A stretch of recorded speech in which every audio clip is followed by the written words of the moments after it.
Bukod sa matinding takot para sa kanilang kaligtasan, lubhang apektado na rin ang kalusugan, kabuhayan, pati pag-aaral ng mga nakatira malapit sa Bulkang Kanlaon. Dahil sa inyong suporta, bahagyang naibsan yan sa inihatid na tulong ng GMA Kapuso Foundation sa 3 bayan sa Negros Occidental sa ilalim ng ating Operation Bayanihan.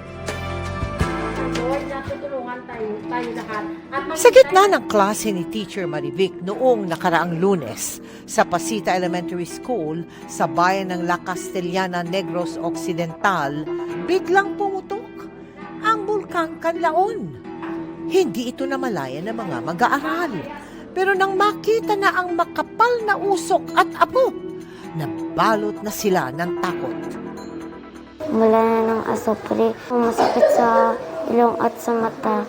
Dahil pag natuluan yung mata mo, parang mahapdi na mainit. Umiiyak talaga sila, natatakot talaga. Kahit ako nga, ma'am, natatakot rin. Sinasabihan ko na lang sila na relax lang, mag-pray lang tayo. May mga nagkakasakit din dahil sa volcanic ash.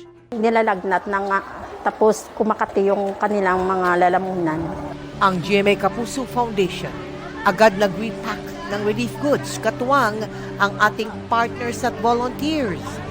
Namahagi tayo ng tulong sa mga naapektuhan ng pagputok ng bulkan sa bayan ng Bago, La Castellana at La Carlota.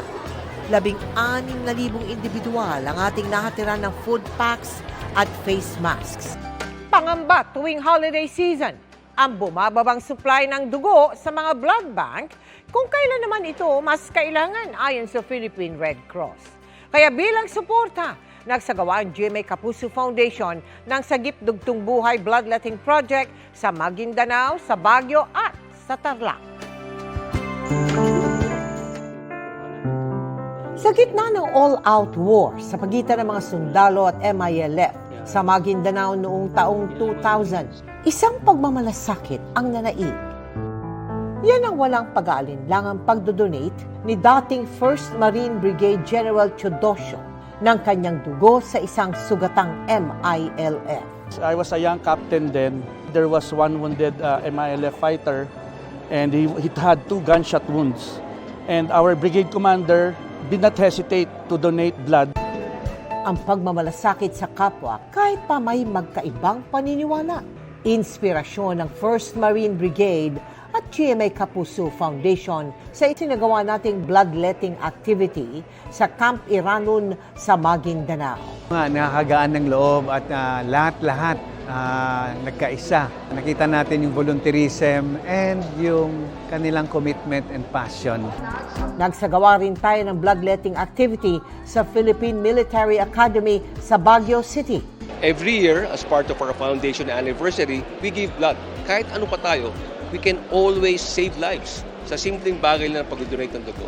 Pati na rin sa training command sa Kapas sa Tarlac. In this way, naipapakita natin yung pagmamalasakit natin sa ating mga kababayan.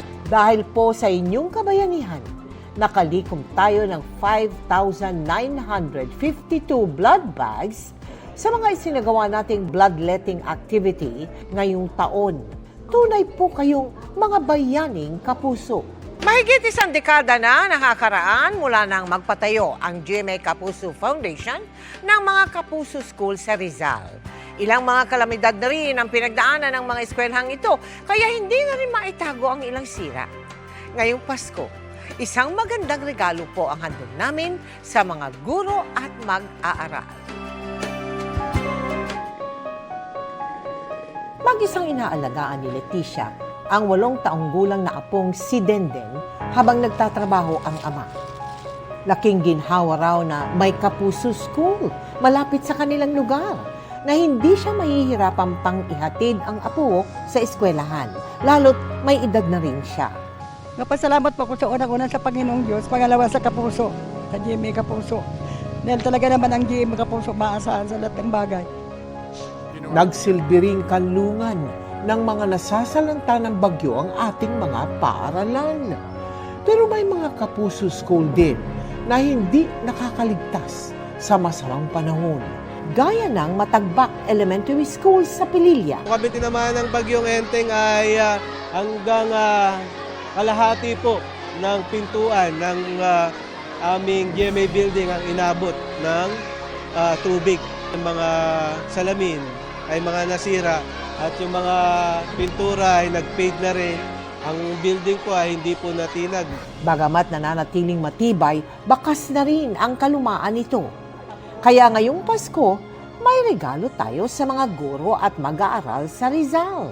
Dahil sa mga tulong na naipon natin, tayo ay gagawa ng malawakang rehabilitation project dito sa mga kapuso schools natin sa Rizal.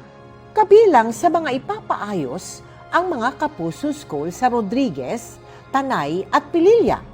Nagbigay din tayo ng give-a-gift bags sa 2,855 na mag-aaral, kabilang na si Denden.